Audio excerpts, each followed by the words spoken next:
Hello, welcome to Gardener's World. I've suddenly realised that poor old Topiary Nigel is exploding with growth. I haven't cut him this year, and he's got growth coming out of his ears, his nostrils, his back. He's looking distinctly shaggy and needs a haircut. And of course, one of the things about Topiary is a Topiary figure like this is made up of more than one plant, and they grow differently. So this one, which is that back right leg, is much longer than the other leg, but his head is really magnificently chaotic. So we'll give him a trim, and now is a really good time to cut any evergreen Topiary, to cut any evergreen hedge for that matter, because if you cut it now in August, it'll stay trim right through till next May. So I'll start off by doing the easy bits, which is the back, and just take that back down. There you go, old chap. It's a good job I know Nigel so well, because here is his nose, which you wouldn't believe it. Look at those whiskers coming out of that, Nigel. Darn. We'll take that off. Cut his nose back.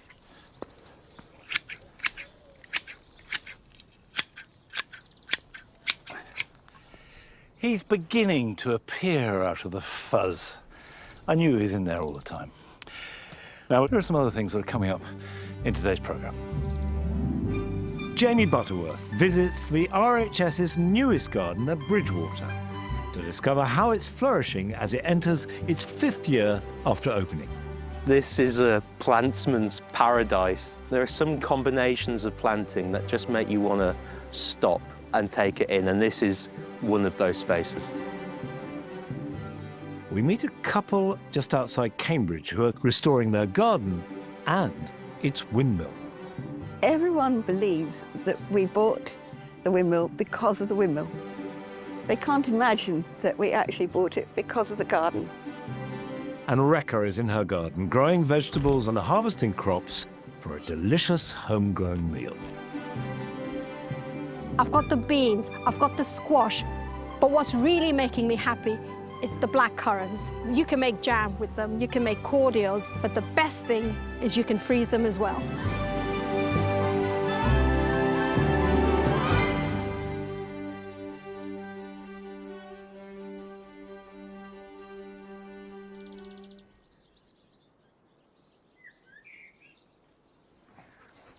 Good boy.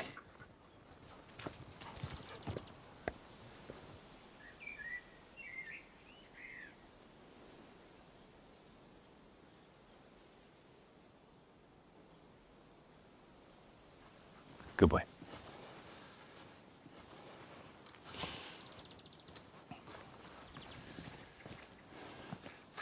At this time of year, you'll find that all trained fruit, whether they're a espalier, a fan, a cordon, will be growing vigorous new shoots. And that's because when you train fruit, you're forcing it to grow either at an angle or even horizontally, because fruit is most productive on a horizontal growth. Whereas all woody plants desperately want to be vertical. If you think about a tree, it always has a lead shoot heading up to the sky, so you're forcing it against its natural inclination. And it repays that at this time of year in summer with these vigorous new vertical shoots, and you get them on the top, you get them underneath. Now, if I prune that in winter, it'll grow back even more vigorously, perhaps with a number of shoots. If I prune it now in summer, that's it. That will stop the growth. Summer pruning restricts growth, so it's really useful if you're training a shape of any kind. Winter pruning encourages growth. The important thing with any pruning is always cut to something. So never cut in the middle, in between two leaves. Cut just above a leaf. I'm going to go down there and just cut like that. And so we've got one here. I'm going to go down. There is a pair coming off that, so we'll just cut it back.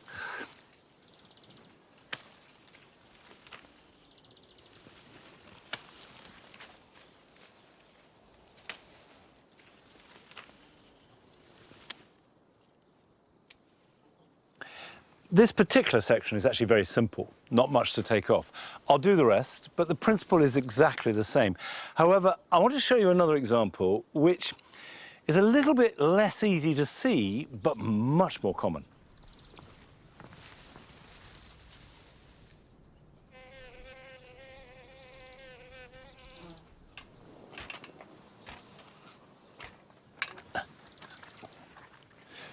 Right, this is a half-standard apple tree that I planted, nearly 30 years ago. The variety is Glory of England, sometimes called Farmer's Glory, and it's a great big cooker. And I actually planted it because it was the biggest apple that I'd heard of. They're whoppers.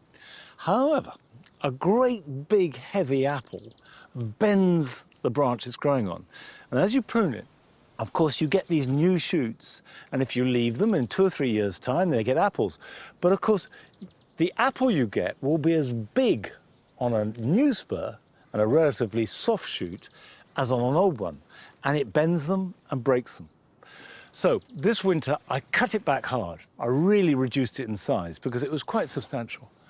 And you can see the result, a mass, a flush of new growth. Now, if I leave this, 2 things will happen. One, we'll get more new growth, and then there'll be spurs, and then they'll bend, and then they'll break. And 2, the center of the tree will fill up with growth, and that will result in poor ventilation, not enough light getting through to the fruit. So what I want to do is prune it so it's like a goblet and opened out, and get rid of all the new shoots, except for perhaps 1 or 2 I might need to replace old ones. So start with this one.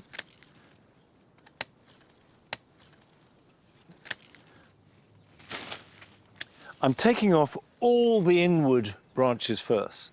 So everything growing in rather than out is coming off. Now this is what you shouldn't do. There you are, you see I've cut off an apple.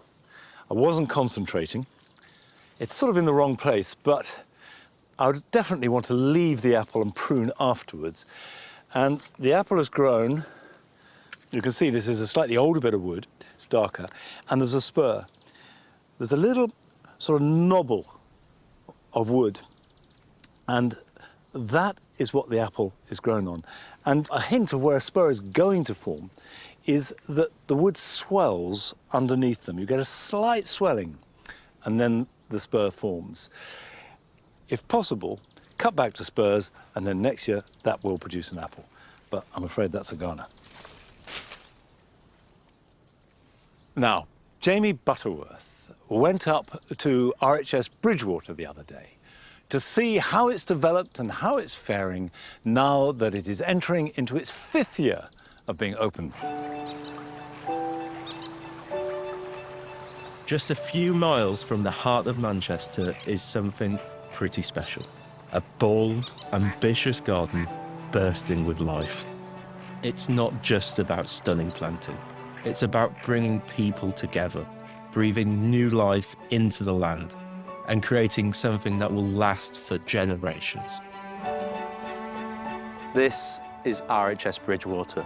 Opened in 2021, this was one of Europe's largest ever gardening projects, and I've come to explore and discover how the gardens have developed.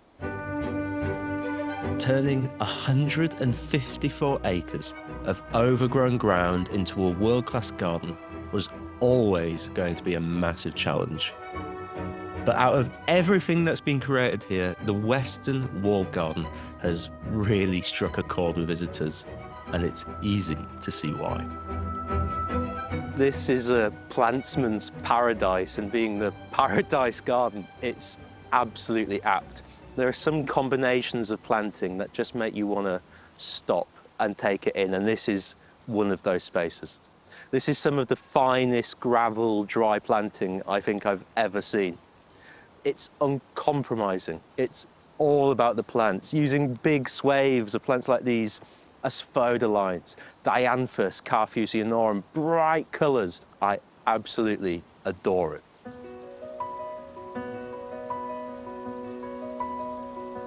I'm meeting curator Marcus. He was, and still is, the driving force behind the planting here at Bridgewater.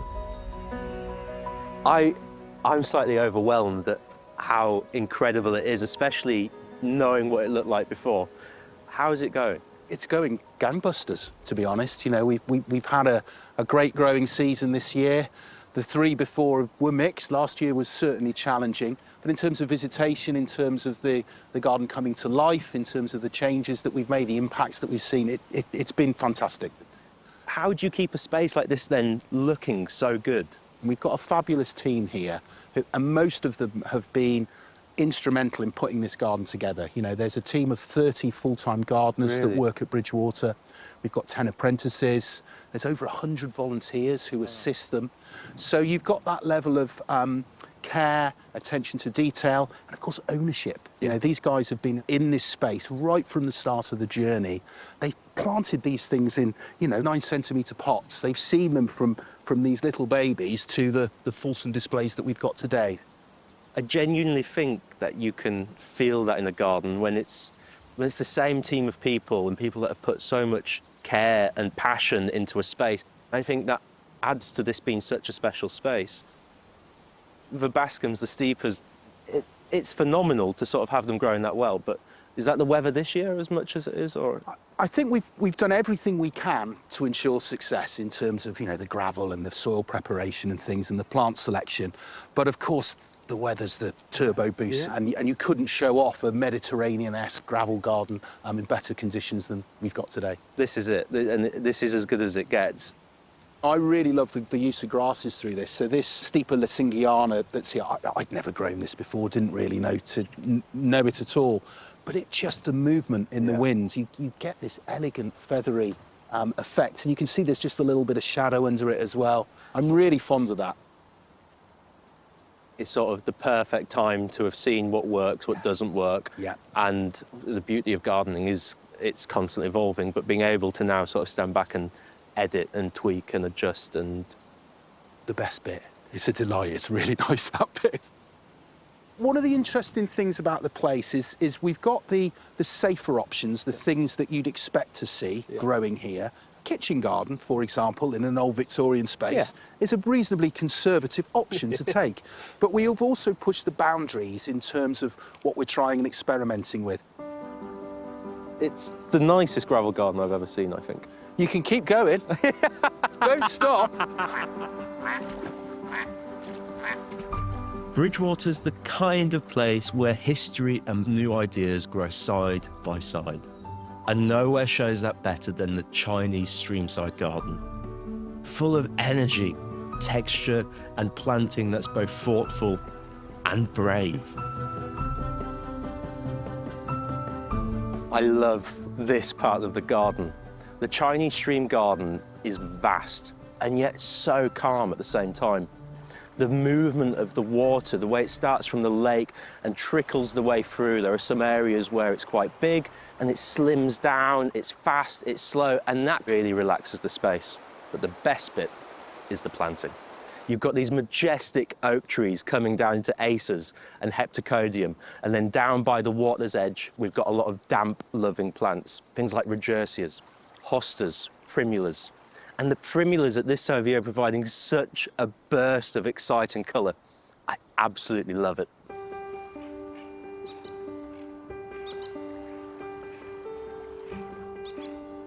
Garden manager Tracy played a key role in transforming what was a muddy field into an area of tranquil beauty.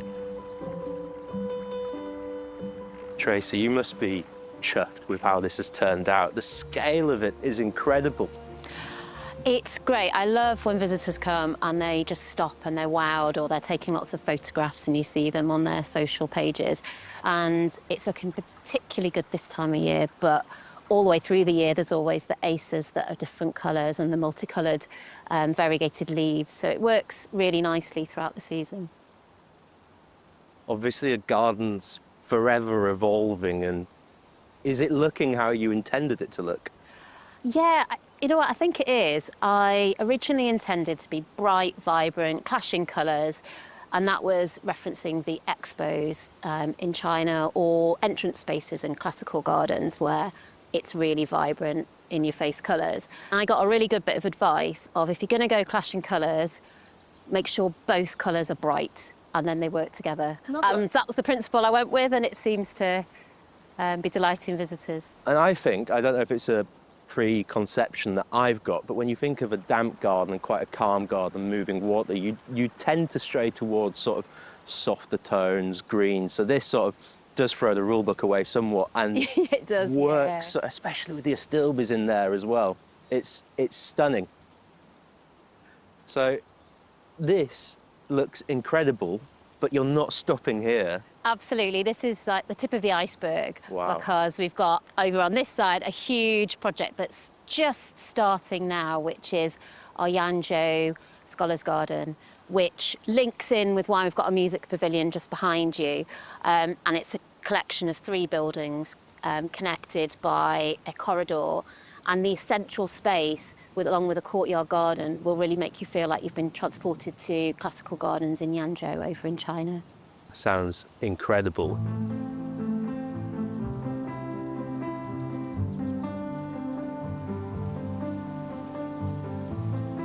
There are some gardens that are much more than just a garden. Yes, this has world-leading garden design, the very best horticulture at its beating heart, and some of the finest plant combinations you could possibly hope to see.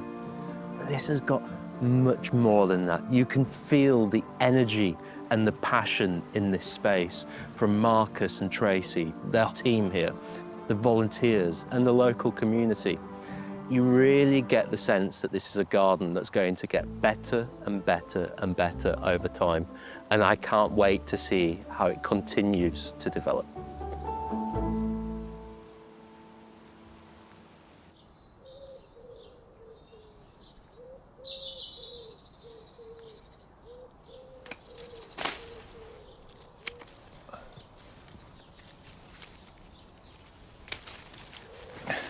RHS Bridgewater is the one RHS garden that I have not yet visited, and seeing it through Jamie's eyes confirms that I need to rectify that. I do need to go there soon.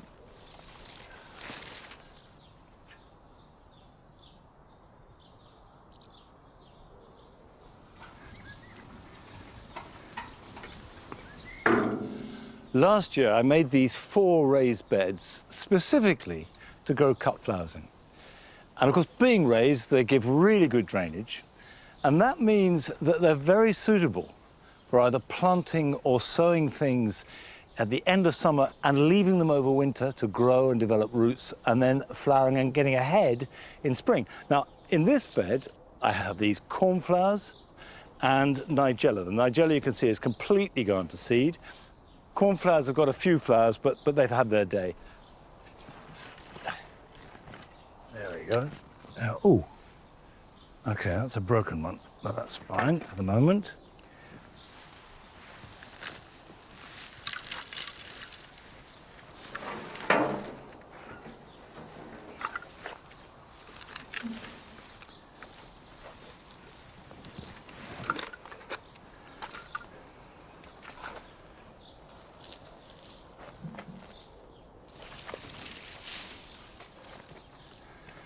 Right.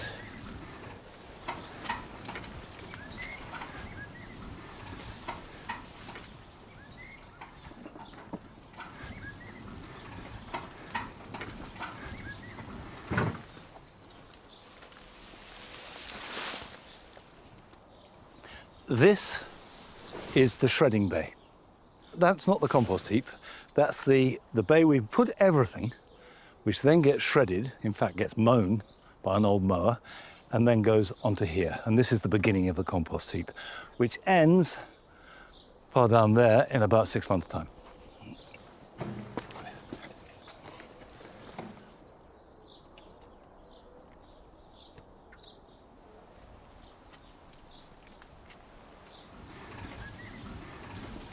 Now this is compost, straight from the compost bay, but has passed through a sieve, and I prepared this earlier. The bed is not compacted because it's a raised bed, but you can see it is very, very gritty. And I don't need to dig it, but I'm just slightly breaking up the fact that the roots and the rain have formed a slight crust Okay, what do you think, Ned? I'm going to rake that over.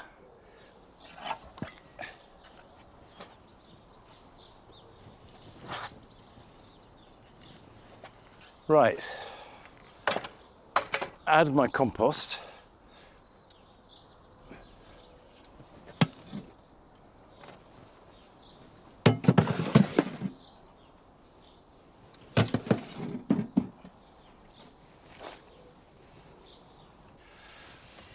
What you'll see is how relatively little compost you need. That's, I don't know, 1/4 of an inch, maybe 1/2 an inch at most. And that's plenty.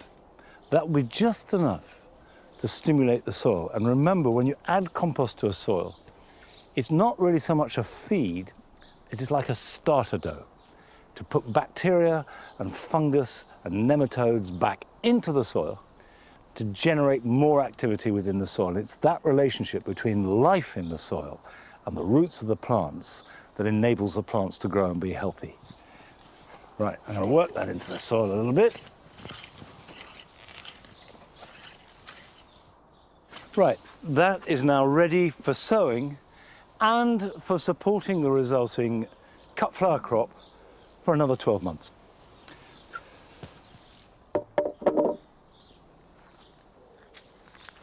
Now, for next year's cut flowers, I've got some scabious, which I love. I've got Ami.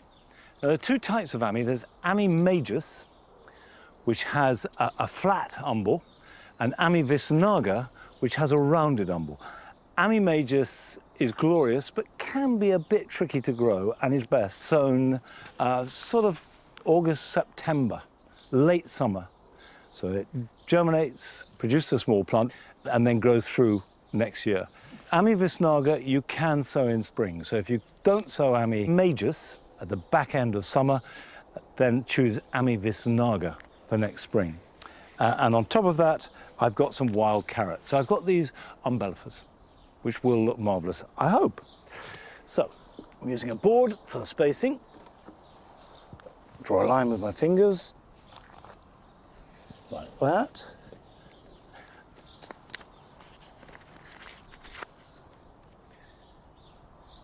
And because we're sowing direct, rather than sowing into a seed tray and then pricking out, I want to try and sow as thinly as I can, but these are quite small seeds, so I need to sow carefully.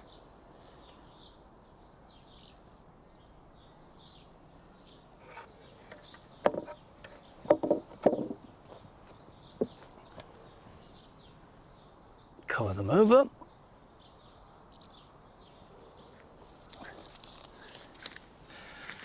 Now this is a scabious, Fata Morgana, which I haven't grown before, but has a kind of very pale yellow, creamy colour, which I think will be brilliant as a cut flower.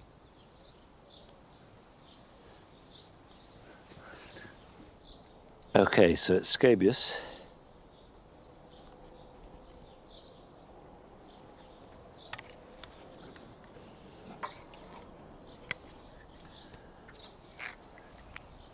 Room for one more.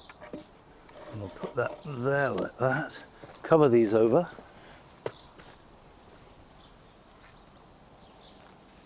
Ami visnaga flowers a little later than Ami majus and lasts appreciably longer.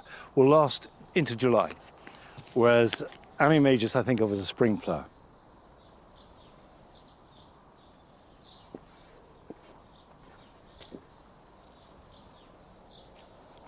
Now, finally, and this is really important, particularly at this time of year, water them. And don't let them dry out. Now, we're going to visit a garden just outside Cambridge, which, although is a very interesting garden, has a very unusual feature. Everyone believes that we bought it because of the windmill. They can't imagine that we actually bought it because of the garden. The windmill is actually at the centre of the garden and is completely surrounded by it. Every time I see the windmill, it gives me a little thrill. It's such a wonderful piece of equipment. It's superb. Welcome to Impington Mill, Cambridge. I'm Steve. I'm a professional inventor, and it's been my job to restore the windmill back to its working condition. I'm Pippa, and it's been my delight to bring this garden back to life. There's a long history of this having been a mixture of a garden and an orchard, but it has been derelict since 1930, so that by the time we came in 1999, the garden was horrendously overgrown, and we had to go right back to scratch to bring it to life. Steve is the one that has a very good eye and looks at the different angles and the feeling of the whole part of the landscape we're in. Pippa spends hours and hours thinking about the colour schemes. Each colour scheme has to merge with its neighbours. She wants the same colour scheme all the way through the year. I just admire that absolutely tremendously. So this bed here is the first bed that I cleared to start planting. As you can see, the colour frame is purple and blue, and that fits well with the backgrounds of whites that dominate this garden. I'm not an expert gardener, I'm a very much instinctive one, and the mistake I made was to take the planting all the way to the back, and it's far too dark, far too shady, and they don't like it there. What I like about it is the way that the lower planting has spread out and filled the whole area with flower. And then you've got the alliums producing the purple effect. Pippa has spent 25 years developing the garden. I've spent 25 years restoring the mill. I'm not quite there yet. It's another 2 or 3 years before the mill is going to be fully working, but it's close. So the farmer would arrive with a whole load of carts, each with a whole load of sacks on. The sacks weigh 100 kilos, and you use this chain to lift them up to the top of the mill. You simply hook the chain around the neck of the sack, pull this rope here. The chain will move up through the hatches until they get up the top of the mill. We reckon that for a mill this size, he would be able to grind about 150 tons a year.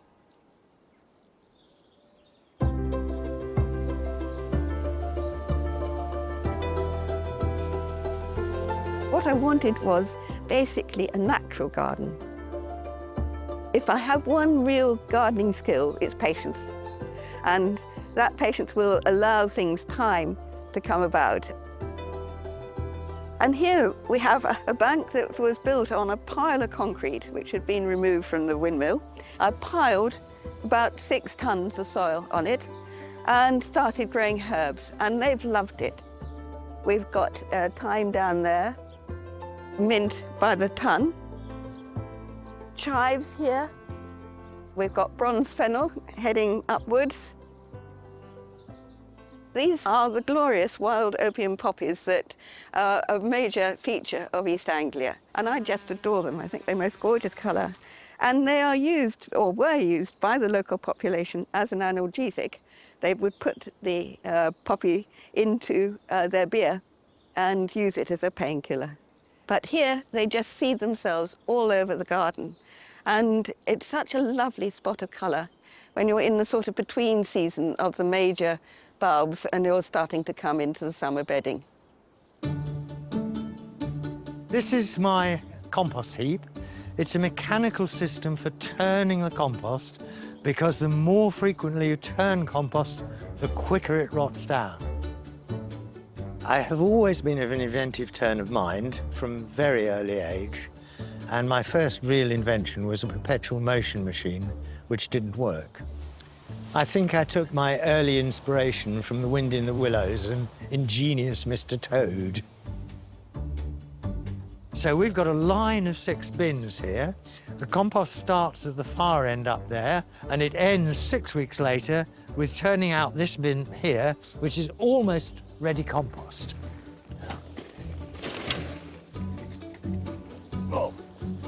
We'll drag it round the corner and put it into a fixed bin, and that will rot down to beautiful fine mulch.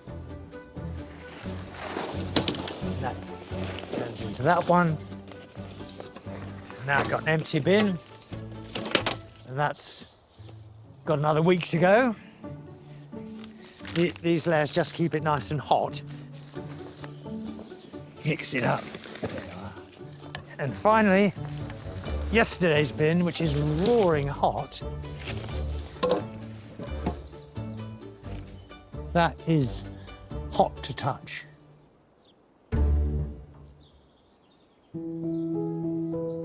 Very recently, I've been diagnosed with a terminal cancer, and I don't know how long I might live. It could be 2 months, 2 years, possibly. I didn't feel down as a result of it. I just saw it as another challenge. I'm going to have to sort something out for this. And actually, I've had a big creative burst, I think, as a result of that positive attitude. And I'm getting there. I'm finding ways in which Pippa and our son, between them, will be able to manage this whole process once I've gone. I would very much like to be remembered, obviously, for the restoration of the mill, but I actually feel more strongly about the garden. Yeah, these are just tremendous, aren't they? Ever seen hostas so big? It's my smouldering bed. It will smoulder away in colour, and more so as I put more in. I particularly like the smoke bush. That's a lovely bush and completely different in form. And that's smouldering. I love it as a memorial to Pippa's efforts. I mean, she's put far more effort into the garden than I have into the mill. I think he does me too much good. No, not possible. This garden's a lovely place to be. It's been an absolute joy to work on. It loves growing things, and I love growing things, and so we all have a great time. Well, here's to you, sir. Well, here's the windmill. Yes. Here's the windmill garden.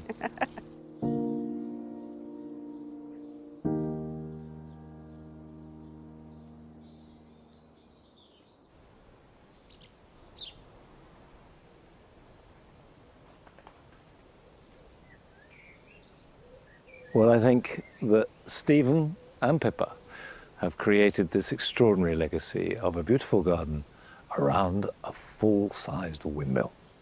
Never seen that before. Now, this is the damp garden. It's called that not because it's based around the pond, but because it's always the first area of Longmeadow to flood, and it does do so increasingly regularly. Although it's been very dry, like the rest of the garden, for months now, and the pond has dropped about 2 feet, and I've never seen it so empty. Extraordinary. It's certainly an indicator of how climate is changing. Nevertheless, you can see the hostas are not doing badly. Plants are thriving. And one of the great things about this area of the garden is that it's the catalyst for a lot of wildlife. But increasingly, I realize that you don't need to create so-called wildlife areas. And actually, all the evidence is that if you just grow lots of different plants and have as many different habitats as possible, including some water, including long grass, including short grass, anything you like, as long as there's lots of diversity and you're not too neat and tidy, that will attract wildlife. We're going up to Derbyshire now to join Rekha in her veg garden.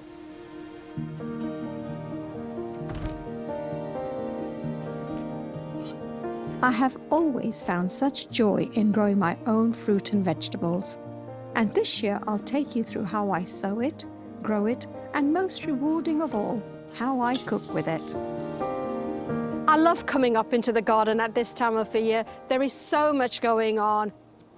I've got the beans, I've got the squash, I've got kale. But what's really making me happy is this plant, the black currants. It is full of fruit this year. Black currants are such a good fruit. You can make jam with them, you can make cordials, you can put them in desserts, but the best thing is you can freeze them as well. When it comes to blackcurrant, you can pick them off one by one. but I find it much easier to prune whole stems once the fruit is ripe.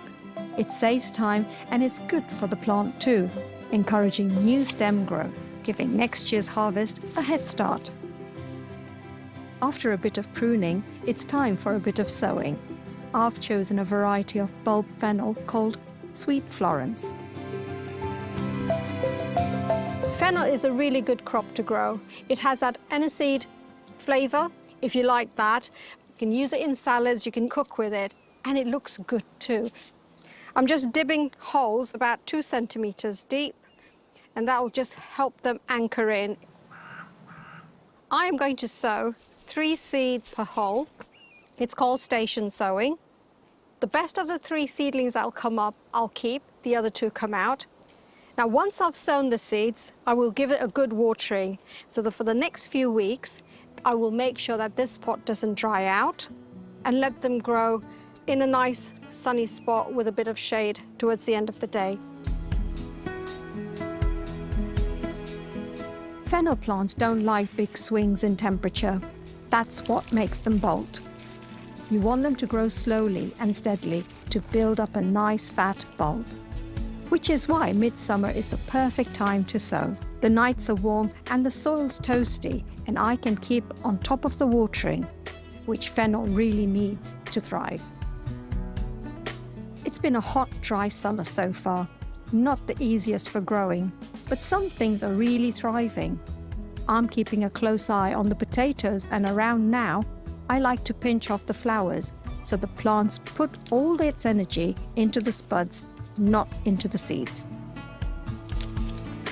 It'll be a while before the main crop is ready, but the early ones, they're just right for lifting.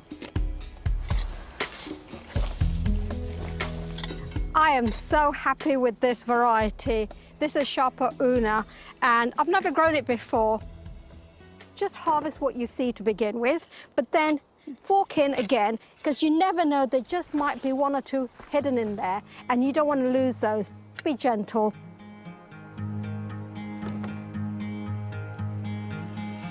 The soil that the early potatoes have left behind is light, open, and full of goodness. Just the spot for planting out my leeks. With space at a premium at this time of the year, it's all about keeping the garden ticking along.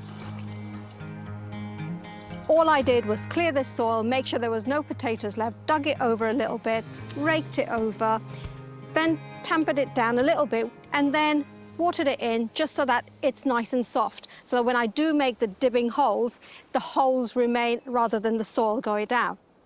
So what I've done is I've made sure my holes are 15 centimetre depth, at the same time 15 centimetres in length. This variety of leeks is called Musselburgh. It does very well whatever part of the country you're in. So what I tend to do is just tease them apart and always go for the thickest stem. Tease them through, pop them in some water, wash the compost off, see how long the roots are, cut them off. Now, the only reason why I'm cutting these roots off to just a few centimetres is when I am putting them into the dibbed hole, I don't want the roots to then come upwards. I want them to go downwards, and that way I know the plant will then settle itself in. What I'll do next is now water the holes in, not throw the soil in. By doing that, the soil is gently covering the leek. It'll just slowly, slowly fill up the hole, but it'll also start growing at the same time without getting any grit between the leaves.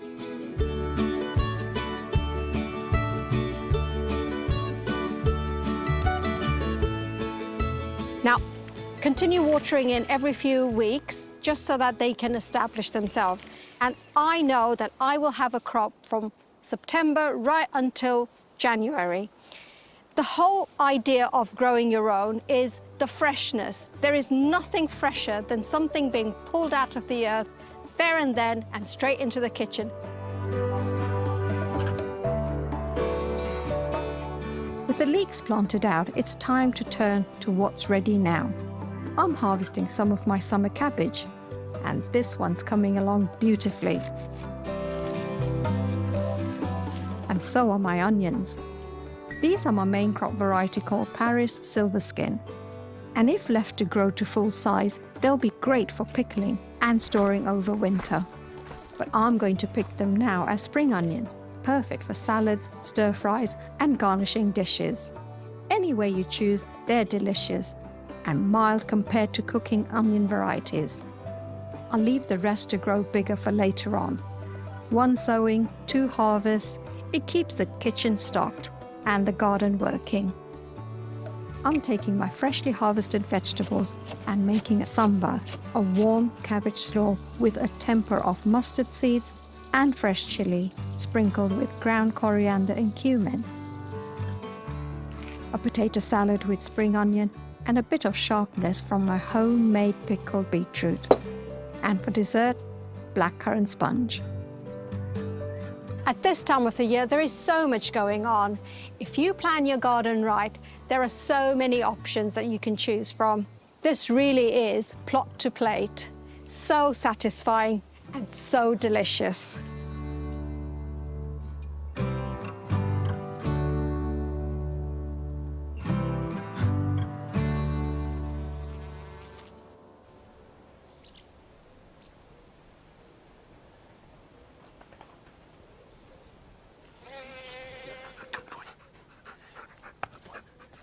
I do think that the secret of growing your own is to base it on what you like to eat. But don't think of it as a gardening thing or even necessarily as a cooking thing.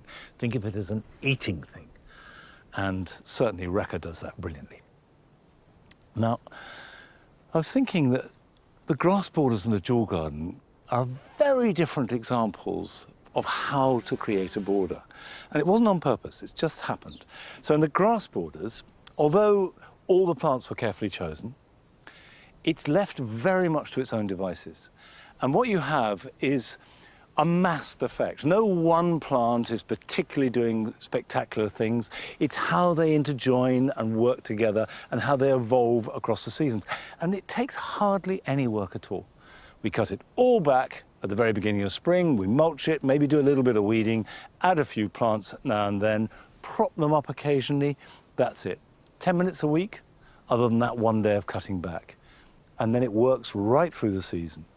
And it gives me a lot of pleasure. But in the dual garden, you have a completely different approach. You have really a lot of intense work, intense colour, intense feel, and that involves almost daily manipulation of adding plants, taking away, whether there be annuals or bulbs or bringing in dahlias. We're constantly trying to keep that colour working, whereas it's incidental in the grass borders. Now, I don't think either is better than the other. I get the same pleasure, but of a different kind from both. But it does illustrate two very different ways of creating a border.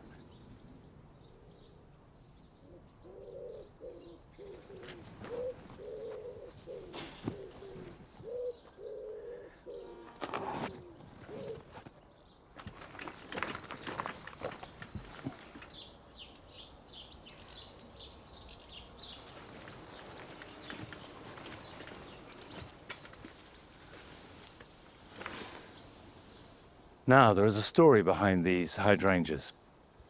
I initially bought them this spring as part of the revamping of the dual garden. Now, the dual garden has one rule, which is no white and no pale pink. These, which are called Wind's Red, as you can see, they are distinctly white, but are just starting to blush with the palest of pinks. And I am assured that they will in due course turn red, but not till autumn. And so I'm moving them. I think they're going to do really well here in the orchard beds, and this will be their new home, and they can be as white as they like. And the fact that they turn red in autumn, so much the better. Now, this is Hydrangea paniculata, which means it flowers on new growth. And like all hydrangeas, is quite happy with a bit of shade, but not so happy if it's too dry. And that is a bit of an issue here. And other than the fact that it hasn't rained at all this summer, that's caused mainly by these apple trees sucking up the moisture. But you can see that, there you go, that's pretty dry soil for us. Not dust, and there's plenty of organic matter in there, so it's holding together, but on the dry side.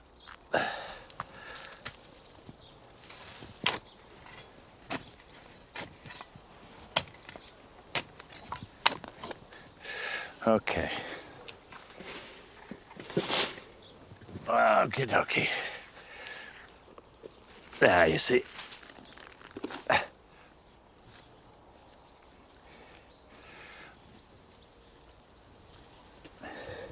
That's the right level, but don't just pack very, very dry soil around the roots.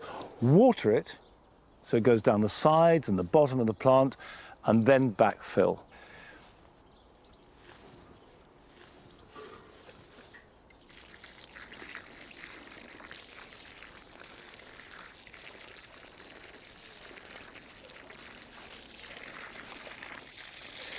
Right.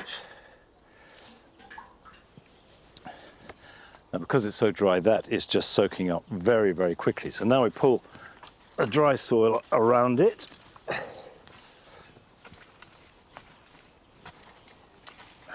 Firm it in. Hopefully that will be happy here, growing in its new home. I'll have to keep an eye on the moisture, but I can water that, I can spot water it. And the colour will fit in perfectly. It's next door to a hydrangea quercifolia. And there's Annabelle across the way. So this is becoming hydrangea walk. Right, the other one is going a little bit down there.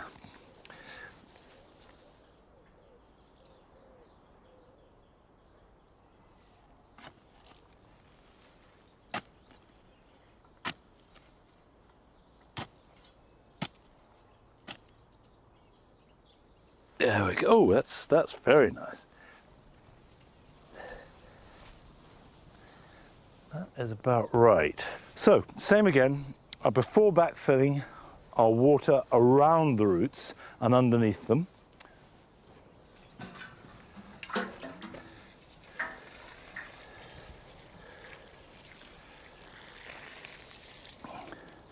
Okay, I need to get more water to finish this, but we're going now to one of your gardens, except that this is really special because this garden has been sent to us from a viewer in Ukraine.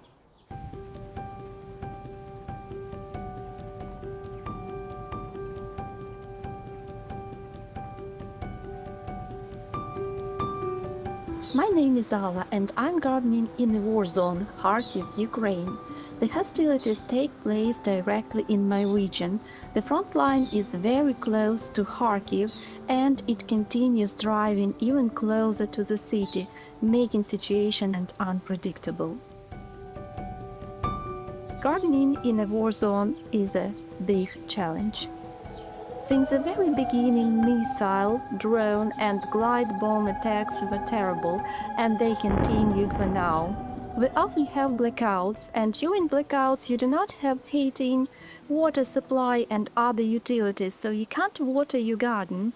We're also limited in the maintenance of the garden because it's very dangerous to go outside during alerts, and you can't move during curfew, you can't come to your garden.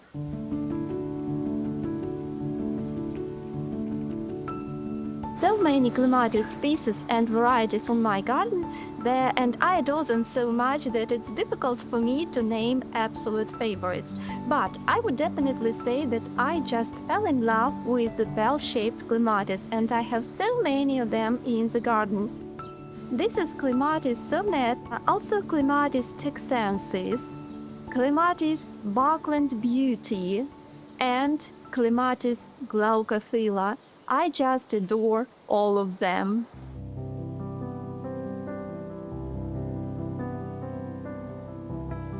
I just adore starting plants from seeds.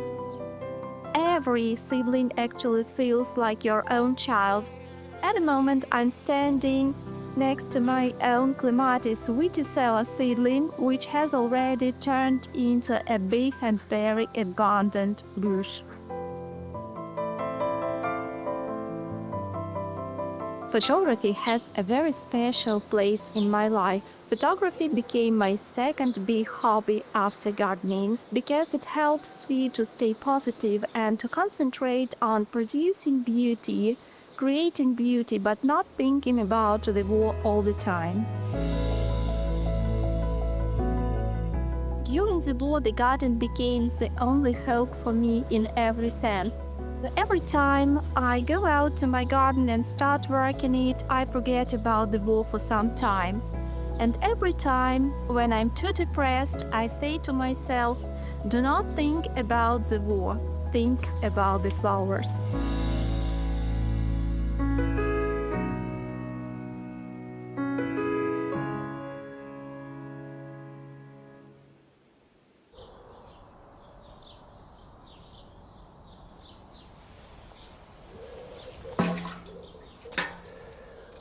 I think everybody who has a garden can relate to this idea of a garden being a solace and the process of nurturing it, being life-enhancing, even under extreme conditions.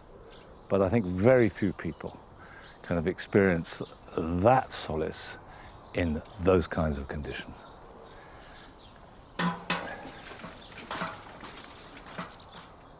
And please do keep sending in the films of your gardens. We love seeing them.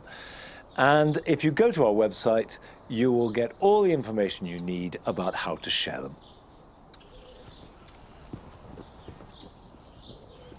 Come on, Ed.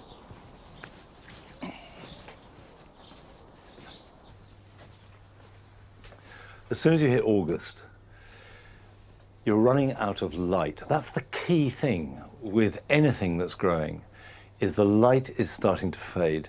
And when you're sowing seeds, that's really influential. So you want to start planning your seed sowing for autumn and winter now. Now, I've got 4 seeds here that I like to grow. I've got giant winter spinach. Now, I love spinach and it's a really good crop, but the winter spinach is hardier than normal spinach. Cabbage, spring cabbage, very popular, very available. This is Greyhound, which I really like. Now, these will be ready to harvest not before next February, if you sow them now, and could be as late as May, but now is the time to sow them.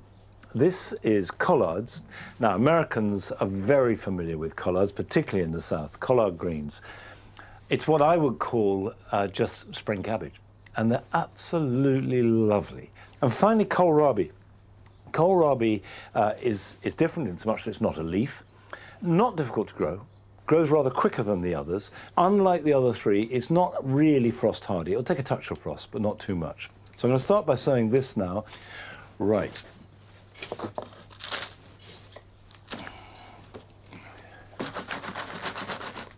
Maybe a little bit more in there, actually.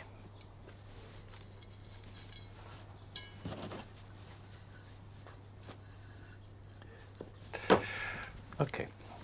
The beauty of sowing the seed tray and then growing them on and pricking them out and then planting them out is you can be much more economical with seed and also much easier to protect them against any pests such as slugs and snails.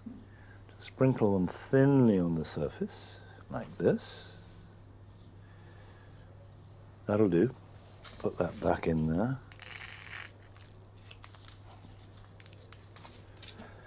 Lightly press it down just to make contact, and then cover it either with vermiculite, or in this case, I'm just going to sprinkle a little bit of compost on top. Just cover them over.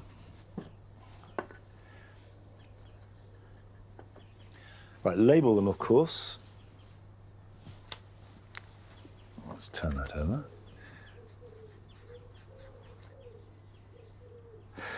Okay, right, I will put that in a tray of water to soak and then somewhere warm to germinate. The windowsill will do fine. And then when there are 2 true leaves, I will prick them out into plugs, and then when the roots are formed in the plug, plant them out. That'll be in about the middle of September, maybe the end, be ready to harvest sort of in October, November, and with a bit of protection right through till Christmas. Okay, I'm going to get on and sow the rest, but while I'm doing that, here are your jobs for the weekend.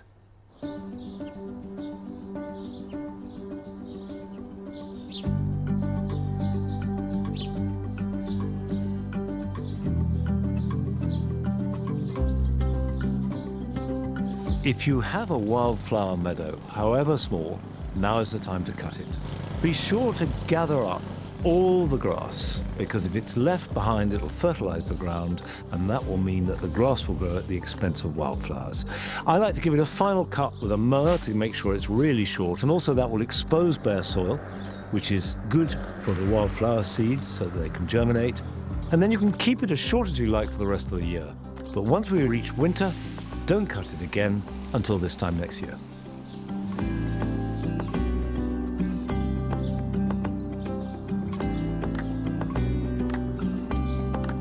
Spent buddleia flowers, particularly on white buddleia, look terrible. So it's a good idea to remove them. Prune back to a side shoot, and this will carry a bud which will provoke more flowers to bloom throughout the rest of the summer.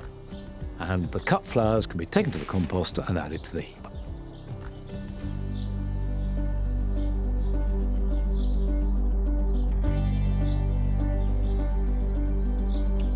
It's a great idea to collect seed from your garden.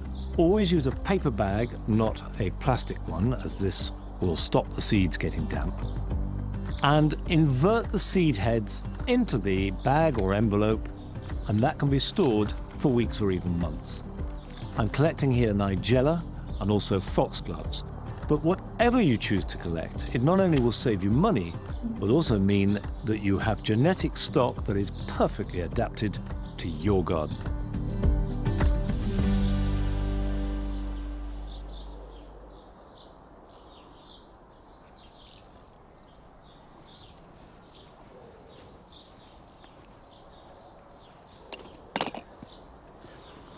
I've got a bit of a problem with these crab apples in the Paradise Garden. There's 4 crab apples called Everest.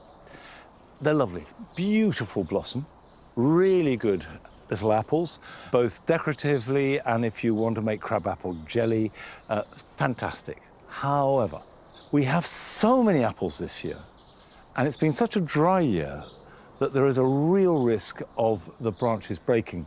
So I want to do a little bit of remedial pruning to try and save the whole thing.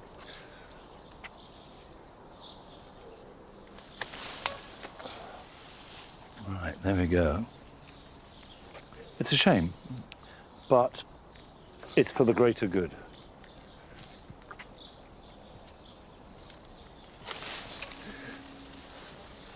You'd be amazed at how heavy this is.